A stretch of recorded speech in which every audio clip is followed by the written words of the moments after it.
Hi guys, for today's video, so ayan, nakabihis kami ng bunso ko kasi aalis kami ngayong araw at iniintay lang namin na makauwi yung kapatid niya, si Kuya Prince niya, galing school, sinundo ni mama ng kanilang lola. Kaya habang nagantay kami sa dalawa, ayan, nagsiselfie. Kunyari si selfie kami pero di niya alam video yan. Oh, diba? Paano yung naka-post talaga? Akala mo talaga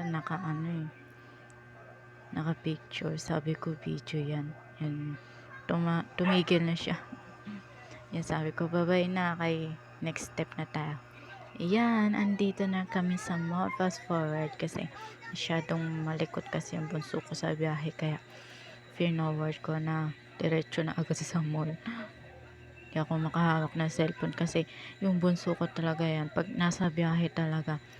Dahil first time niya lang kasi makalabas-labas simula. Ngayong taon na to, first time niya makalabas-labas ng bumabiyahe-biyahe. Kasi simula nung pandemic, 2019 kasi yan pinanganak.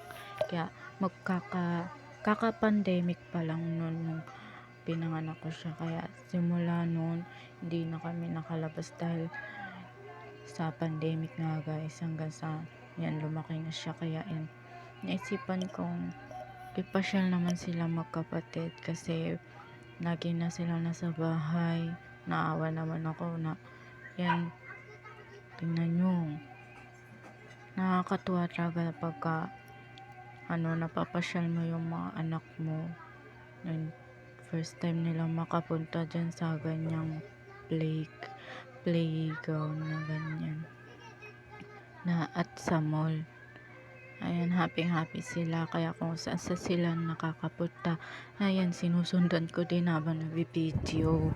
Si Mudra nga pala nagbibideo niyan. Kaya asahan yung medyo malikot. Yan, kung saan silang kung ano yung ginagawa nila. Kaya ako naman sunod-sunod man ako kasi mahirap nang iwanan, baka madisgrasya. Yung tuntua silang nakakatuwa guys na mapapasyal mo yung mga anak mo sa mga ganitong lugar. Natitreat mo sila. Tapos yan, nakikisali na rin ako. Kunyari, nagpipiknik kami dito.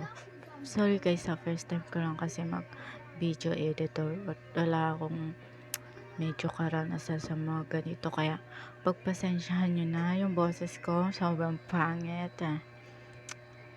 Ayan yung next na vlog ko. Ayusin ko na. Suportahan nyo rin ako guys sa mga susunod na vlogs ko. Sana sipagin ako kasi minsan busy sa mga ibang kaperahan natin. Para single mom kasi ako, kaya kailangan pagsikapan yung mga bagay. Ayan nga, fast forward, pinakain ko na sila sa Jollibee.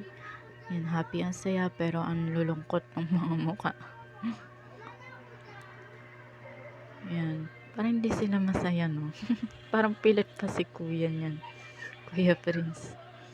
Yan, si Bunso, si Janjan, yan, sabi niya hello kahit busy siya. And fast forward ulit, pagkatapos syempre ng kainan, pauwi na kami pero dumaan pa kami sa simbahan yan. Kasi sabi ni mama, sabi ni Mudra, pupunta siya sa simbahan para magdasal. Kasi syempre, kailangan din natin magpasalamat kay God sa lahat ng mga blessings na dumating sa atin. Huwag natin siyang kakalimutan kahit anong mangyari.